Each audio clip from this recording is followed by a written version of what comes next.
अगर हम जैसे ज्योग्राफी की बात करें तो सच में कुछ कुछ रीजन्स में काफ़ी टफ ज्योग्राफी तो है। बच्चों को कई सारे स्ट्रगल्स भी फेस करने होते हैं। कई बार जैसे बादल फट गया, रास्तों में भी दिक्कतें आ जाती हैं। तो काफ़ी लेवल पर काम ठीक हुआ है कि अभी जैसे बच्चों के पढ़ने लिखने पर, लेकिन अभी बहुत और चीज़ें हैं जिन्हें इम्प्रूव करना है। जैसे 5वीं का बच्चा है, तो क्या उसको 5वीं की स्किल्स आती हैं, 5वीं की कॉम्पिटेंसीज़ आती हैं, वो दक्षताएँ आती हैं, वो लर्निंग आउटकम्स आते हैं। इस पर काम करने की अभी थोड़ा ज़रूरत लगती है। और टीचर्स की भी बात करें तो बहुत सारे लोग हैं जो विलिंग हैं, बहुत अच्छा काम कर रहे हैं और उनको मोटिवेशन की भी ज़रूरत है। दूसरा ये कि कुछ ऐसे भी हैं कि जो स्ट्रगल कर रहे हैं, उनका स्ट्रगल कोई नहीं समझ पाता, तो उसमें हम थोड़ा लिंकेजेस की भी भूमिका निभाते हैं।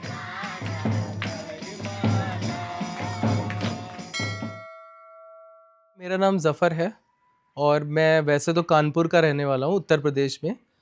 लेकिन उत्तरकाशी में बहुत समय से अज़ीम प्रेमजी फाउंडेशन में काम कर रहा हूँ। जैसे लगभग मुझे 12 साल होने को आए हैं और मैंने अज़ीम प्रेमजी यूनिवर्सिटी से पढ़ाई करी थी डेवलपमेंट की और उसके बाद मैं यहाँ पे ही तब से फर्स्ट जॉब पे ही इसमें हूँ। हेलो बच्चों, कैसे हो आप लोग?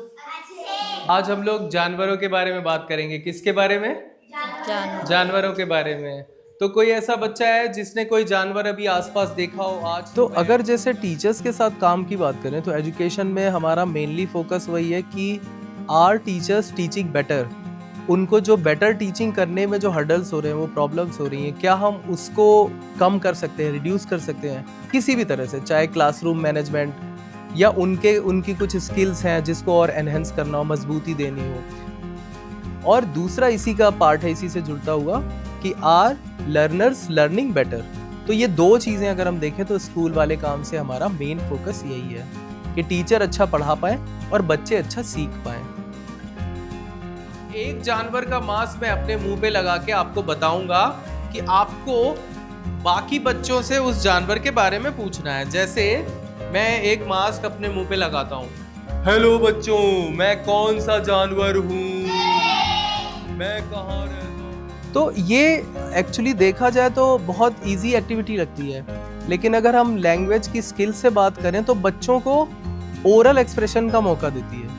क्योंकि अगर आप बात करेंगे FLN की, फाउंडेशनल लिटरेसी एंड न्यूमरेसी, तो उसमें आपको दिखेगा बहुत ज़्यादा परसेंटेज जो पार्ट है वो ओरल एक्सप्रेशंस का है कि बच्चा कम से कम क्लास 1 to 3 में 1 to 3 की जो दक्षताएं हैं, जो कॉम्पिटेंसीज हैं, उनमें वो कम से कम ओरल एक्सप्रेशंस तो अच्छे से कर पाएँ। तो इसलिए वो एक्टिविटीज़ हमें 3-4 लर्निंग आउटकम्स को एक साथ टच करने का भी मौका देती है। आज का मेन जो ऑब्जेक्टिव है वो ये है कि 23 तारीख को जो इंग्लिश लैंग्वेज डे हम लोगों ने पिछली बार अच्छे से मनाया था, करीब 52 स्कूल्स में हम लोग इसको कर पाए थे।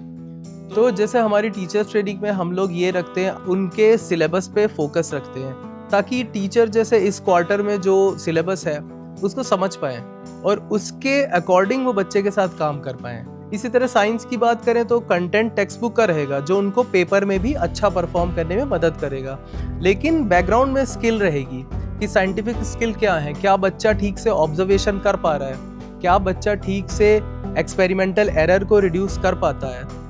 मैथ्स में इसी तरीके की मतलब TLMs और एक्टिविटीज़ यूज़ करी जाती हैं कि वो रियल ऑब्जेक्ट्स के साथ समझ पाएँ। जैसे प्लेस वैल्यू है, तो प्लेस वैल्यू में बच्चे बहुत स्ट्रगल करते हैं, तो जब तक हम उनको डीन्स ब्लॉक वगैरह जैसे ऐसे TLMs जो वो एक रियल ऑब्जेक्ट के रूप में देख पा रहे हैं कि टेंस क्या होता है, यूनिट क्या होती है, और उसको फिर उनकी डेली लाइफ के एक्सपीरियंसेस से रिलेट कर पा रहे हो। अभी हम देखेंगे तो बहुत इम्पैक्ट आया है कि टीचर्स जो है वो खुद की विल से अपना रीडिंग कॉर्नर सजा रहे हैं और लाइब्रेरी सजी हुई है। तो इस तरीके के सेशंस हम लोग टीचर्स के साथ करते हैं जो वो बियॉन्ड सोच पाए कि टेक्स्ट बुक में जो चैप्टर दिया गया है वो लिमिट नहीं है। गाजर का था पौध लगाना, गाजर हाथों हाँ, लर्निंग लेवल में इम्प्रूवमेंट क्यों नहीं होगा? जब कुछ चीज़ करके सीखते हैं ना तो बहुत लंबे टाइम तक उसको भूलते नहीं है। अब पहले तो जैसे बुक में सीधे पढ़ा उसको पता ही नहीं चला। अब जब वो टेलीकॉन उसको देख रहे हैं, पढ़ रहे हैं, सुन रहे हैं, बोल रहे हैं, उसको छू रहे हैं, वो देख रहे हैं कि वास्तव में ये चीज़ है क्या? तो उसके बारे में उनकी जो जानकारी होती है वो क्या होती है, बहुत लंबे टाइम तक स्थायी रहती है। तो हमें इससे बहुत फ़ायदा हुआ है बच्चों के लिए।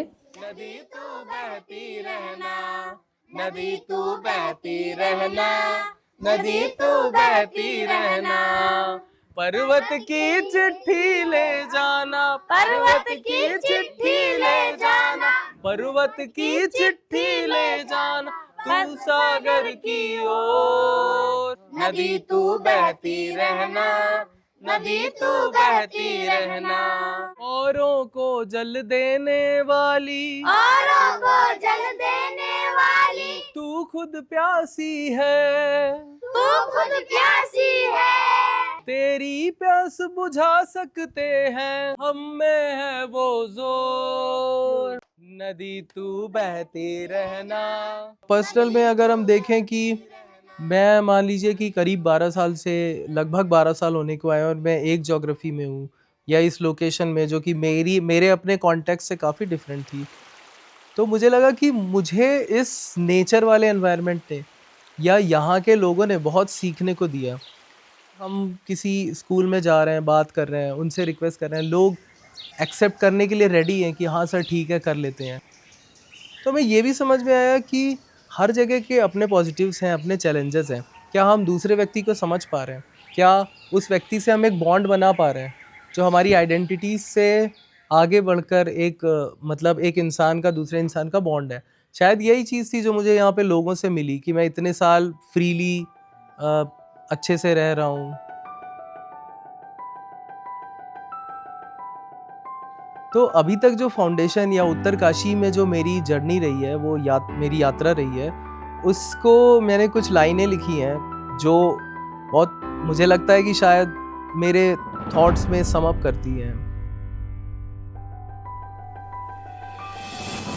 एक सुकून सा मिलता है जब कोई बच्चा खुशी से झूमता है कागज़ के कुछ खिलौने देखकर, जब गांव की झोपड़ी में बूढ़ी माँ प्यार से फेरती है सर पे हाथ, जब तालीम के कुछ मेहनती लोग इरादों से बदलते हैं हालात, जब तमाम बस्तियों में कुछ चेहरे मुस्कुराहट से बताते हैं पहचान, उतर जाती है दिन भर की थकान, जब नदी के पानी में पांव डूब जाते हैं, जब स्याह रातों में एक एहसास सा होता है पर्वत बादलों को गले लगाते हैं, तब लगता है कि कहीं कोई जर्रा, कहीं कोई कतरा हमें याद तो ज़रूर करेगा, हमें याद तो ज़रूर करेगा।